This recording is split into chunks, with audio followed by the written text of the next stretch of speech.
Title: The Girl in the Box, The True Story of Colleen Stan. In May 1977, 20-year-old Colleen Stan was hitchhiking from Oregon to California.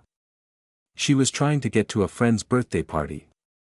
It was something she had done before. She was cautious. She had turned down several rides already. Then a blue van pulled over. Inside was a man, a woman, and a baby. That detail changed everything. The man introduced himself as Cameron Hooker. His wife Janice sat in the passenger seat holding their infant daughter. They seemed normal. Calm. Domestic. Safe. Colleen hesitated.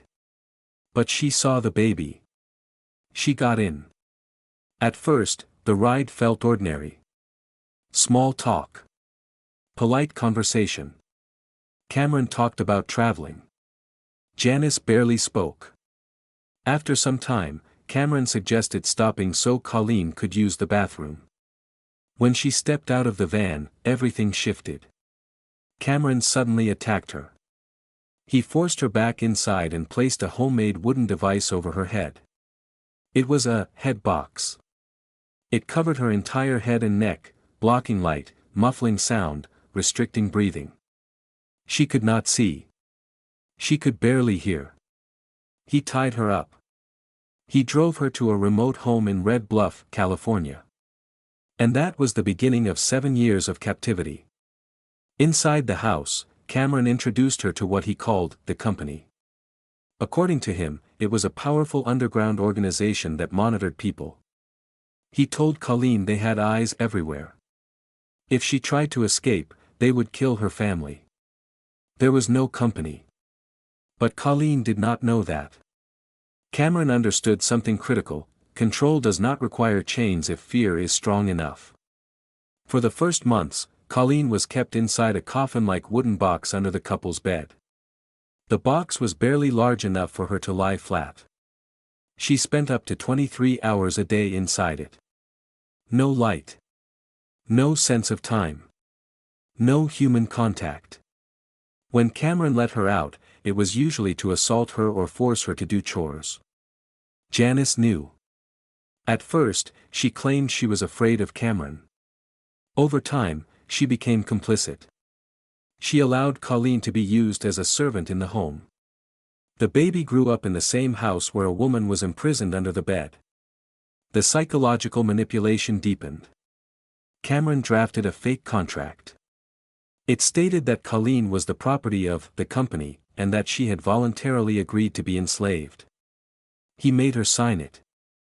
Isolation changes the brain. With no outside contact and constant threats, reality narrows.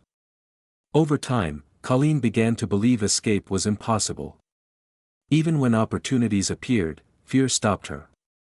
At one point, Cameron allowed her to visit her family. She sat at her parents' table. She hugged them. She smiled. And she said nothing.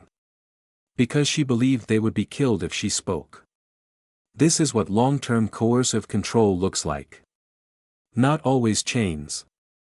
Not always locked doors. Sometimes it is an invisible prison built from fear and dependency. Years passed. Cameron's control relied heavily on one lie: the company was always watching. In 1984, something changed. Janice began to question the situation. She confronted Cameron. During an argument, he finally admitted the truth. There was no company. It had always been a fabrication. Janice realized the power he had held over Colleen was built entirely on psychological terror. Eventually, Janice went to the police. When officers first heard the story, they were skeptical. A woman in a box under a bed for 7 years sounded unbelievable. But when they found Colleen alive and heard her account, the truth became undeniable. Cameron Hooker was arrested and charged with kidnapping and sexual assault. During trial, his defense argued that Colleen had consented. They pointed to the contract. They claimed she had freedom at times. But prosecutors explained coercive control. They described trauma bonding. They described how isolation rewires perception. In 1985, Cameron Hooker was sentenced to 104 years in prison. He will never be released. Colleen Stan survived.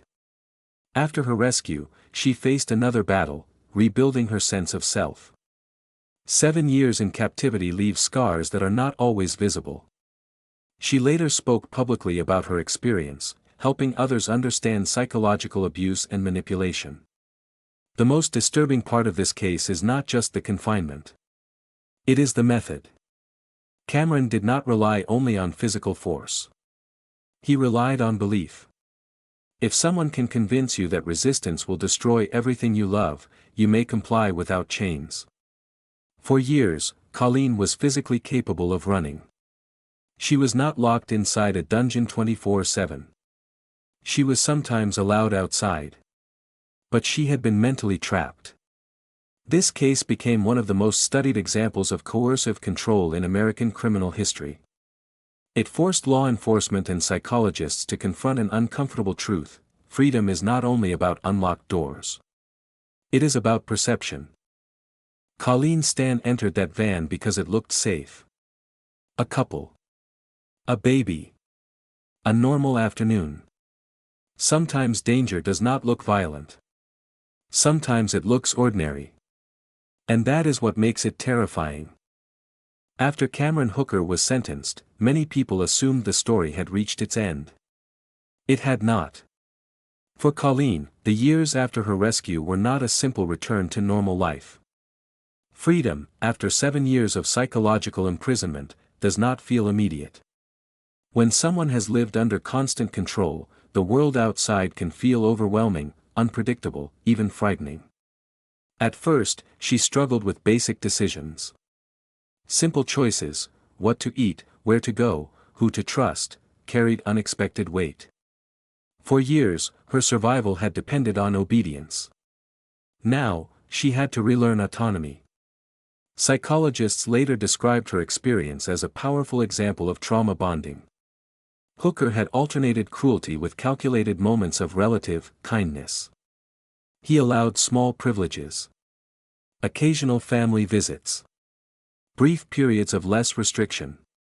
These moments reinforce dependency and confusion.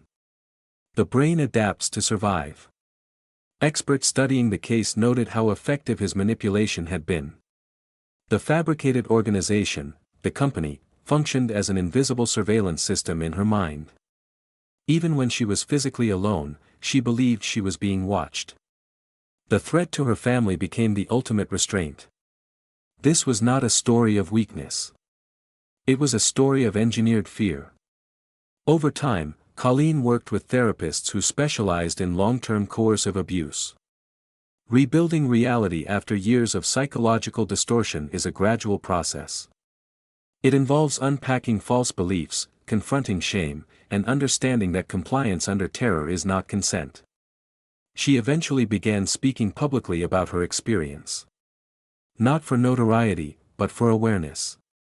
Her case became a reference point in criminal psychology, often cited in discussions about coercive control, captivity dynamics, and the impact of isolation on cognition. Law enforcement agencies also learned from it. The case reshaped how investigators evaluate situations involving prolonged abuse. It challenged simplistic ideas about why victims don't leave. It demonstrated that physical restraints are not the only tools of imprisonment. Meanwhile, Cameron Hooker remained incarcerated. In later parole hearings, he attempted to present himself as reformed. Psychologists who evaluated him described a pattern of manipulation and control consistent with his original crimes. The court denied parole repeatedly. For many observers, one of the most unsettling aspects of the case remains the normalcy of its setting. A quiet neighborhood. A family home. A bed with a box beneath it. There were no underground bunkers. No remote compounds hidden in wilderness. Just a house on a street where neighbors likely waved hello.